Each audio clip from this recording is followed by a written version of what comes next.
Everything in this story begins with one simple truth. Rick Ness did not expect his entire season to collapse in a single moment. One second he was planning his biggest push, and the next second, everything around him stopped, like someone pulled the power from the whole operation. The strange part is that the trouble did not start on the ground. It started with a small document, a memo that no one ever expected to see in public. It did not have a signature, it did not have a stamp, it did not even have a proper code, but it had one line written in bold letters that shocked everyone who read it. It said something the Yukon mining world had never seen used on a working miner. It said, "Pre-disqualified, Ness, Rick." That one line became the start of a chain of events so big that it pulled Parker into the mess too. The document was supposed to stay hidden. Whoever wrote it did not want this to come out. It had no legal format, no routing marks, nothing official. But somewhere, late at night, someone leaked it. It spread slowly at first, like smoke drifting through the air. It went from one phone to another, one email to another, until it landed on a desk where it would create the biggest shift in the valley. It landed in front of the geological strategist who works with Parker. And once that person saw the memo, a message went out. Not to Parker, but to a senior operator in his crew. The message told him to monitor the eastern perimeter at sunrise. No reason, no explanation, just an order. When morning came, the rumors woke up with the sun. People were whispering something big had started, something no one understood. Some thought it was a mistake, others thought it was sabotage, and some believed it was part of a planned takeover happening in the valley. At the same time, Parker's drone operators ran their normal checks, but something unusual caught their attention. The cameras on Rick's wash plant were not live, they were frozen. Not offline, not broken, frozen. The last frame captured 16 hours earlier. That alone was strange. But when the drones moved wider, they saw abandoned fuel drums, conveyors sitting untouched, hoses left in neat coils like someone walked off in the middle of work. It did not look like a normal shutdown. It looked like everyone stopped at the exact same moment. Parker's foreman stared at the footage, trying to understand it. He wondered if Rick had found something and was hiding it, or maybe someone shut him down. But Parker reacted differently. He did not stare at the drones. He walked straight to the seismic monitor. Most miners do not use it because it takes skill to read, but Parker knows how.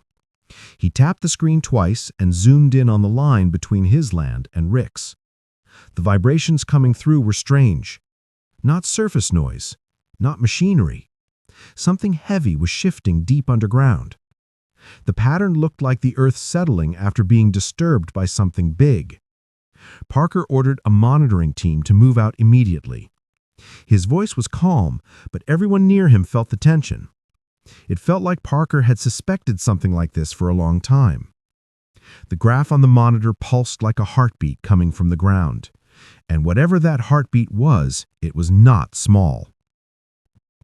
On the other side of the valley, while Parker was reading the ground, Rick and his crew were dealing with their own disaster. Rick gathered his closest team inside an old equipment shed in the middle of the night. The generators were off. The entire claim was dark. The only light came from headlamps reflecting off metal walls. Rick held the ban notice on a cracked tablet, slowly rotating it so his team could see the signature at the bottom. Except it was not a normal signature. It looked auto-generated, like something used on drafts inside the office, but not on real documents. Rick knew immediately that this was not a standard ban. A mechanic stepped forward. He had overheard a mining board agent earlier in the day. The man was whispering about a shutdown that had to go through before the window closed. The mechanic thought it was about weather, but now he wasn't sure. Rick's crew fell silent. They understood what this meant. Someone wanted Rick out fast.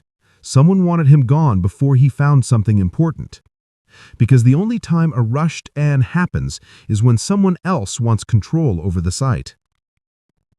Rick knew that if the ban was accepted, the board could seize his geological data, everything. Core samples, drill logs, seismic readings. So the crew moved fast. They worked in pairs, gathering every sample and note they could find. They loaded everything into an old truck with covered headlights. Rick told them to turn off all radios. Any signal could be traced. They even switched GPS into encrypted mode, something Rick had only used once in the past during a territorial dispute. As the truck disappeared into the darkness, Rick stood alone for a moment. He looked across the valley at the distant lights from Parker's side. He had no idea that Parker already knew about the leak, the fake code, and the seismic disturbance. Rick only knew that someone wanted him removed completely. While Rick was saving his samples, Parker's attention moved to the ground. The seismic readings were showing a clear pattern. Something underground had been disturbed.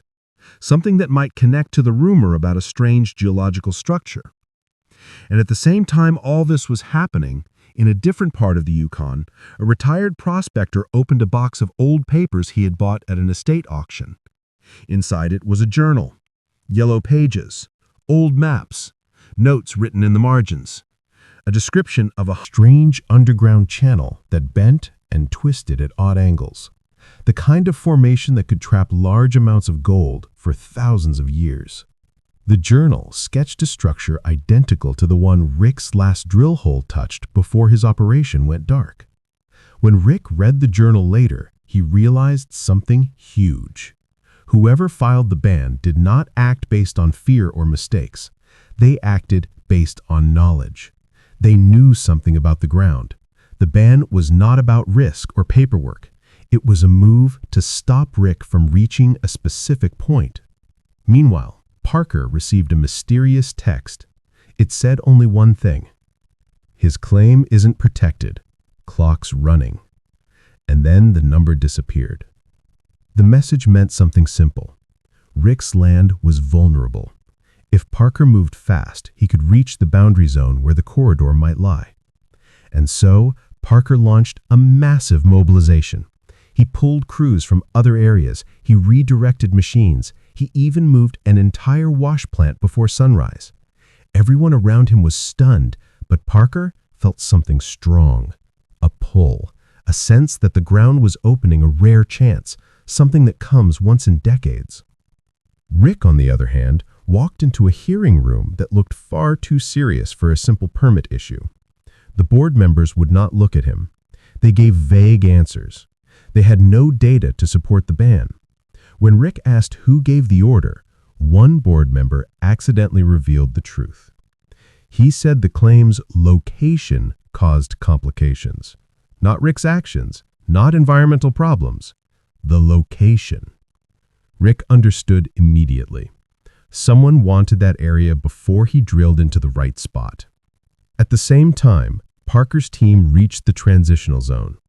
The soil color changed sharply. Under the first layer, they found dense gravel and signs of an ancient trap. Parker went down on one knee and studied the layers with his hands. He knew this was the structure the journal described, the same structure Rick had touched, but the valley was not done revealing the truth. Rick received a call from a former inspector. The man used coded language. He said the board triggered Protocol 7B, something only used when a land shift is being hidden. Rick's heart sank. A tiny tectonic slip had occurred weeks earlier, shifting boundary markers just enough to change projected gold paths. On paper, the richest zone now appeared to lie inside Parker's claim, but the shift was small enough that the old path might still be partly in Rick's area. The inspector warned Rick, if he did not fight now, the board would redraw everything permanently. Rick rushed to gather his data. He built a detailed case with maps, seismic charts, and the 1980s journal. Meanwhile, Parker prepared his own case using high-tech LiDAR scans and extremely accurate maps. When the two men walked into the board meeting, the atmosphere changed instantly. Their evidence did not match. Rick's data showed the corridor twisting across both claims. Parker's showed it dipping under his. The board grew tense. No one wanted to make a ruling based on conflicting evidence. Then the argument broke out. Rick accused Parker of using restricted geological maps. Parker accused Rick of hiding important drill logs. Papers flew across the table. Voices rose. The board tried to control the room, but failed. Eventually, the board made one final decision. They ordered a provisional extraction test. Whoever exposed the corridor first would control it for the season. The valley exploded into action. Parker mobilized his machines like a coordinated strike team. Rick went for a deep vertical drill. Both sides pushed their equipment hard. Dust clouds rose, engines roared. Two rival camps worked at full power on land that did not yet belong to either of them. Then everything reached its peak. Grizzly bars screamed as boulders coated with visible gold Slammed into them. At the same time, Rick's drill erupted with a blast of black sand mixed with coarse gold nuggets. Both sides had hit the corridor at the same moment, something never seen in Yukon mining history. The board used an old rule. Whoever delivered the first official sample to Dawson would get control. Two trucks raced at full speed through the valley. In the end, Parker's sample arrived 17 minutes before Rick's. Under the law, that was enough. Parker won full seasonal rights to the corridor. Rick's ban was removed minutes later, but it no longer mattered. The corridor was legally Parker's until winter. Rick left the building not broken, but burning with determination. He knew timing beat him, not skill, and timing can change. The season ended with a silent understanding between the two miners.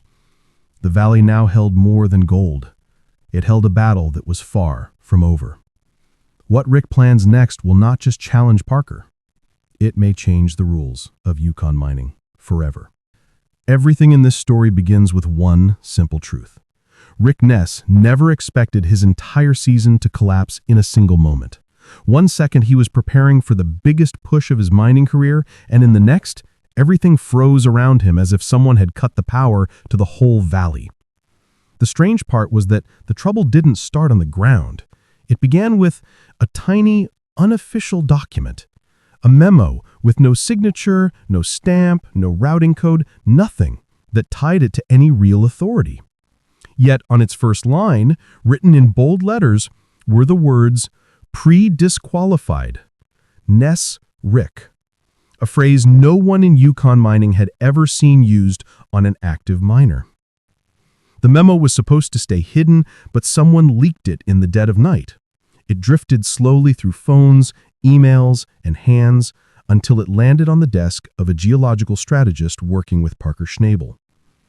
That single moment triggered a chain reaction. A message was quietly sent, not to Parker, but to a senior operator telling him to monitor the eastern perimeter at sunrise. No explanation, no reason, just a command. By morning, the valley buzzed with whispers of a shutdown, sabotage, or a silent takeover already in play. Parker's drone team found something unsettling. Rick's wash plant cameras were frozen on a frame from 16 hours earlier. Fuel drums were abandoned. Hoses were coiled neatly as if workers had vanished mid-shift. It didn't look like a planned stop. It looked like a sudden evacuation. While Parker studied seismic readings showing deep underground disturbances, patterns like the Earth settling after being disrupted, Rick gathered his team in a dark equipment shed, showing them the ban notice with an auto-generated signature that confirmed it wasn't a legitimate action. A mechanic revealed overhearing a mining board agent whisper about a rushed shutdown before the window closed, a phrase that could only mean someone wanted Rick out before he hit something valuable. His crew scrambled to secure core samples, drill logs, and seismic data, loading everything into a truck with blacked-out headlights and encrypted GPS. As Rick fought the ban, Parker discovered the ground shifting beneath the boundary.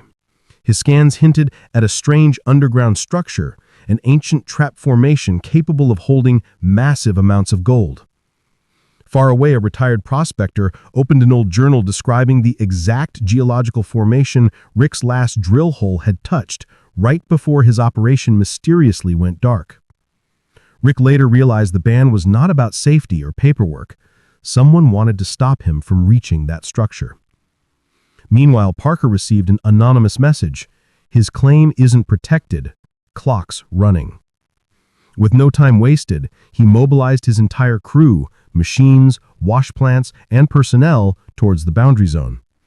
Rick faced a hearing room filled with board members who avoided eye contact and offered no data to justify the ban.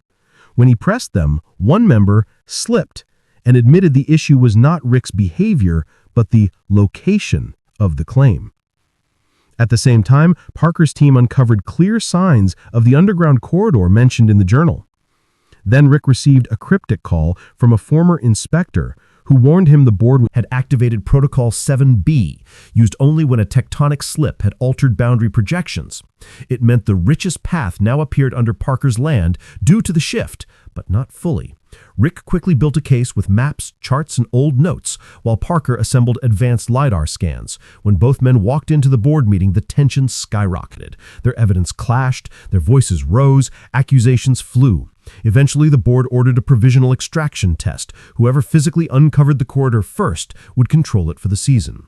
The valley exploded into a frenzy. Parker launched a coordinated machine assault. Rick drilled fast and deep. Engines roared, dust rose, and rival crews worked side by side on land neither owned. Then, in a moment that shook Yukon mining history, Parker's grizzly bars screamed under the weight of boulders coated in visible gold. At the same moment, Rick's drill erupted with black sand and coarse nuggets. The board invoked an old rule. The first official sample delivered to Dawson would win. 2 trucks raced across the valley, engines pushing to their limits. Parker's sample arrived 17 minutes before Rick's, granting him the seasonal rights. Rick's ban was lifted moments later, but the damage was done. He walked out not defeated, but burning with a new fire. The season closed with a silent understanding between the two miners. The valley held more than gold now. It held secrets, corridors, and a brewing conflict that was far from over. A battle that would push both men beyond the rules, beyond the board, and possibly into a discovery that could change Yukon mining forever. Winter wrapped the Yukon in silence, but beneath that silence something was shifting, something bigger than gold, bigger than claims, bigger than the feud between Rick and Parker. While the valley slept under snow, both men worked in secret, following 2 different paths that pointed to the same hidden truth. Parker buried himself in the cryptic envelope the engineer had delivered, studying the metadata showing the memo originated inside a restricted board office, proof someone with authority had forged the ban. But the real shock was the old geological scan in the envelope, grainy, incomplete, but unmistakable, showing a second corridor running far deeper beneath the valley, directly under the newly claimed zone Parker fought so hard to win. It wasn't just a vein, it was a labyrinth, twisting like a buried spine. Meanwhile, Rick, driven by the whispers of a moved clock, hunted through abandoned record rooms until he uncovered a decades-old binder detailing past land shifts and a red-circled warning not to dig below Layer 7. That warning matched exactly the depth of the hidden corridor described in the prospector's journal. Rick realized his band had nothing to do with regulations. They were trying to stop him from reaching something ancient, something they feared, something the mining board needed to stay buried. As Rick raced home through icy roads clutching the old map, Parker received another anonymous message. Stop at 7. You're close to something you can't control. It made no sense, yet the weight of it gnawed at him. For days, the valley remained frozen, but the 2 miners did not slow. Parker secretly contracted deep scan specialists to map the subsurface at night, while Rick hired independent geophysicists to analyze the tectonic slip data the board tried to hide. Both sets of results were alarming. The land shift had not only moved boundary lines, it had unlocked a massive underground vault. An ancient gravel chamber sealed thousands of years ago, now open for the first time. The chamber ran directly below where Parker was digging and extended into Rick's side in a jagged arc. A deposit of this size could rewrite mining history, but the deeper scans revealed something else: unnatural heat signatures, rhythmic vibration pockets, and voids too large to form naturally. Rick suspected volcanic activity. Parker thought it looked like an old collapse. Zone. But the last page of the old prospector's journal held the most chilling note. Whatever is trapped under the 7th layer is not just gold. It is something the board swore to keep buried. As storms raged across the Yukon, Parker stood at the edge of his silent dig site, staring at the frozen ground hiding the corridor beneath him. Across the valley, Ness stood at his own boundary, clutching the binder with the red ink warning. The two men, rivals shaped by the land, felt the same pull, a sense that the valley itself was waking up. Something deep below was shifting, and when winter passed, the first man to reach it would uncover not just unimaginable wealth, but a secret powerful enough to redraw maps, destroy careers, and change everything they thought they knew about the Yukon forever. When the first cracks of spring thaw whispered through the Yukon, the valley did not wake gently. It shuddered, like something deep beneath the earth was stretching after a long, restless sleep. As frost retreated from the claims, Parker Schnabel returned to the corridor with a determination that bordered on obsession. His night scans had revealed faint outlines of the underground vault, but they also showed something else. Thin, parallel lines carved into the bedrock, too straight, too deliberate, too engineered to be natural. They appeared like ribs of a buried structure. At first, Parker dismissed it as an anomaly in the data, but the readings repeated night after night, even when the sensors were recalibrated. Meanwhile, across the valley, Ness wasn't sleeping either. The cryptic warnings, the forged memo, the land shift, it all pointed to one truth. Someone had known about that vault long before either miner had ever set foot in the Yukon. Rick spent hours with the prospector's journal, decoding sketches, matching strange diagrams to slopes and ridges he recognized by memory. One particular drawing, a spiraling tunnel descending beneath the 7th layer, stopped him cold. Along its edge, the prospector had scribbled, "Chamber, hollow. Man-made? No further digging allowed." Rick knew miners in the 1980s did not casually write man-made unless they saw something impossible. And if the board had known about this for decades, then the entire ban, the entire rush to shut him down, made sense. They wanted that chamber undisturbed. As the thaw deepened, Parker began clearing snow from the transitional zone and noticed something alarming. Small circular sinks forming in the gravel, almost like the ground was breathing. His seismic monitor pulsed with slow, rhythmic vibrations, so steady and patterned that he wondered if they were mechanical, like a machine buried deep below. But nobody else believed him, until the night the valley shook. At 3:18 a.m., a single tremor rippled through the Yukon, not strong enough to topple equipment, but powerful enough to rattle windows and wake every miner in the region.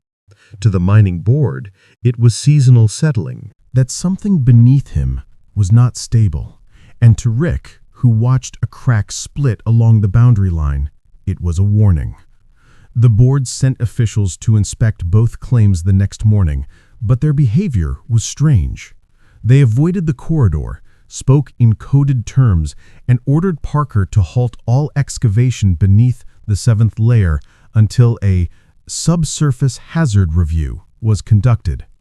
Parker asked what hazard they were referring to, but no one would answer. Rick confronted them with the old binder, demanding to know why a 40-year-old warning matched their modern restrictions. For a moment, the officials fell silent.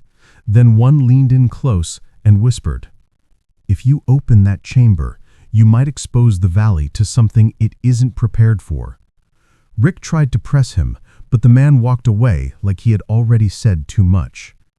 That night, under a sky streaked with melting frost and drifting fog, Parker and Rick stood separately on their respective claims, staring into the darkness, unknowingly watching the same faint orange glow flicker beneath the gravel, light that had no business coming from underground. Both men felt it in their bones. Whatever lay beneath the 7th layer was no mere gold trap. It was older, stranger, and guarded by forces, political, geological, maybe even historical, that neither of them were prepared to face. But one truth burned brighter than the warning signs. The first man to reach it would control the entire future of the valley, for better or for worse. And neither Parker nor Rick planned to let the other get there first. By the following evening, the Yukon seemed to hold its breath, as if the very air understood that something hidden for generations was finally stirring. Parker stayed late at the corridor site, pacing the perimeter with a floodlight in one hand and the seismic tablet in the other, repeating the scan until the device grew hot in his grip. Each new reading sharpened the outline of the chamber, no longer a vague pocket of empty